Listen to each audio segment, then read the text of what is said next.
I'm here today in front of the new Microsoft flagship store on Fifth Avenue in New York City. And the reason that I'm here is not to bring you a review of the Surface Pro 4 or the new Surface Book tablet. No, I'm here today because I wanted to show you a couple of accessories that you can buy now to upgrade your Surface Pro 3. Now, the first accessory that I wanted to show you is the new Surface Pro 4 and Surface Book pen. This pen will work with the Surface Pro 3 as well. Unfortunately, with the Surface Pro 3, we can't take advantage of the new 1024 levels of pressure sensitivity that is built into the display on the new Surface Pro 4 and the Surface Book. However, with the Surface Pro 3, we still have 256 levels of pressure sensitivity, and that's enough for 99% of us, so I wouldn't worry about the pressure sensitivity issue. You'll notice that the shape of the pen has changed slightly. It's a little bit longer. It has a square edge on the side that we can use to attach the pen to the tablet magnetically, and it does go on to the Surface Pro 3 tablet there as well. One of the interesting things that's changed about this pen is that instead of having separate batteries in the button on the top, we actually now have a single battery, the single 4A battery. I'm going to remove it just by clicking at the pen to the left-hand side like that. Pull out. It's fairly firm, and you'll see that we still have our 4A battery there. Same battery that we had in the Surface Pro 3 pen. One thing to note for Surface Pro 3 users though is that the battery mounts in backwards compared to the way the Surface Pro 3 pen did. So we actually have the positive end up the top here and we mount that in, but the pen is fully powered by that single battery now, instead of having the Bluetooth button on the end being a separate device, which is kind of a good thing. It's a little bit harder to get the pen lid on and off, so just be careful with that because I have seen them break before. Another change that's happened to the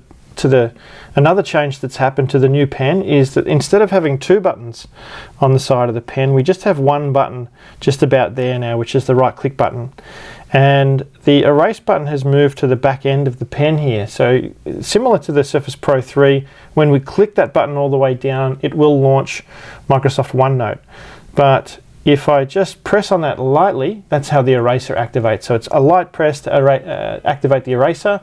Pen doesn't need to be paired by Bluetooth for that to work. And to press the button in will launch Microsoft OneNote if that's paired to the tablet. Another change that's happened is down at the business end of the pen. At this end here we have a new set of tips, and the new Surface Pro 4 pens actually come with this box of pen tips here. Interestingly, I'm not sure if we can, if I can get that on the screen here. Let me just focus in on that.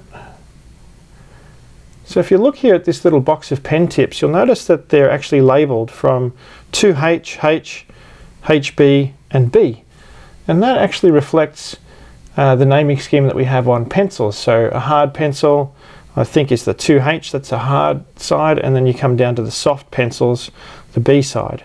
So what you can do with the new pen is you can actually go ahead and take one of these little pen tips out. I might apply the hard tip, and I can actually remove the existing tip. I'm not sure if there's a tool to do that.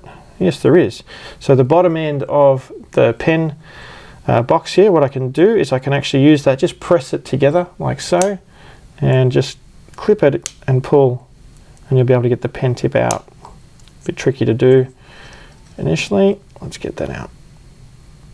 Okay, there it is. All right, so that's one of the softer tips. I think it might be the HB tip, which is installed in there by default, so you get two of those.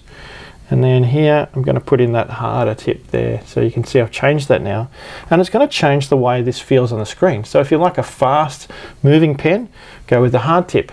If you like the soft, slower moving pen feel, more similar to what is on pen and paper, then go ahead and pick one of the softer tips there from this little tip caddy that comes with the tablet.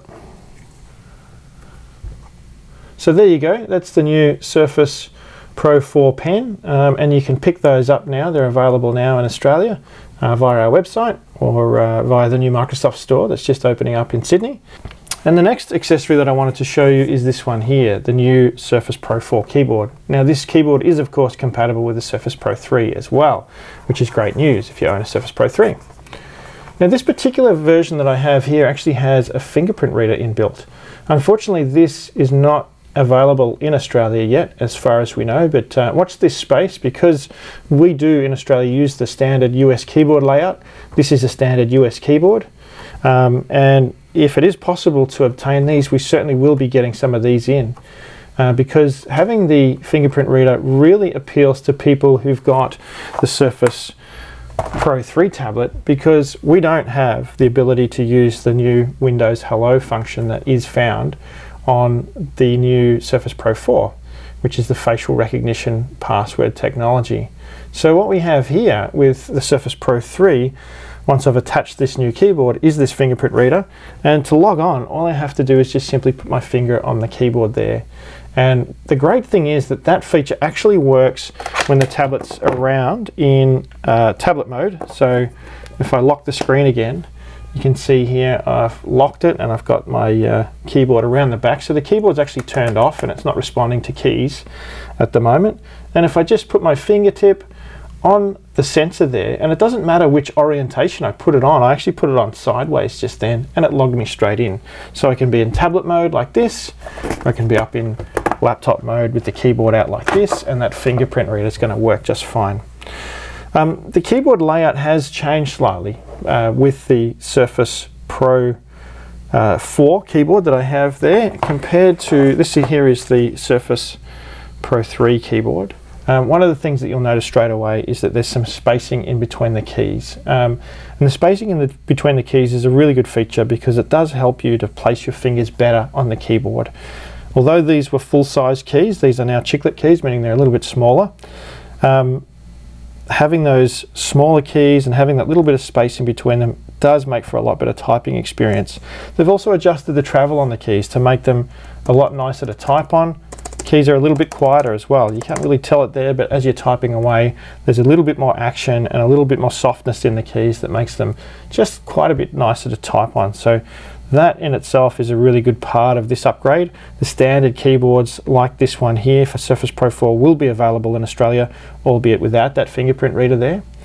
The other thing that's changed quite a bit there on the new keyboard, this one down the bottom here, is that the trackpad is much bigger. Let me just adjust this so that you can see that. And you can see the size difference there. So you'll remember that the Surface Pro 3 trackpad was quite a big upgrade over the Surface Pro 2 one. Well, now it's gone even bigger and even better to use. I'm not really a fan personally of trackpads, so I don't use that a lot. I tend to carry with me my little portable Surface mouse, this one here, that just folds flat and turns on just by arcing it like that. I prefer that myself if I'm going to use a trackpad. For me, most of the time when I need a trackpad, I'm probably using the device in tablet mode anyway. But if you are a trackpad user and you like trackpads, you're going to really appreciate that upgrade. The keyboard layout's changed slightly as well, as I mentioned. There is, for example, a function key over here on the left-hand side now instead of on the right, and just a few minor little layout changes like that. The one thing that's worth noting is that the fold in the keyboard had to change slightly to accommodate the new Surface Pro 4 screen, which is bigger than the Surface Pro 3. The fold has also shortened off a bit, and as a result, it doesn't really feel super firm like the Surface Pro 3 keyboard did when it's in that position, but it does work just fine. It won't fall out of that position with that fold, but it has been shortened a bit to accommodate the extra size of the Surface Pro 4 screen.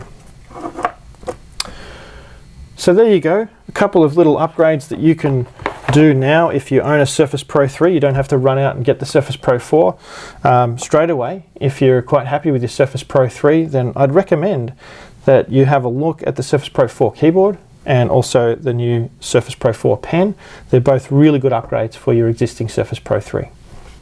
Once I get back to Australia next week, I will certainly be bringing you a review of both the Surface Pro 4 and the Surface Book.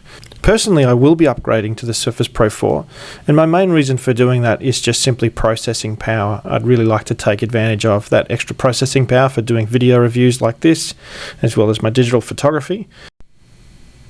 But if it wasn't for that need for extra processing power, I'd be very comfortable staying with the Surface Pro 3, especially with those couple of upgrades that I've shown you here.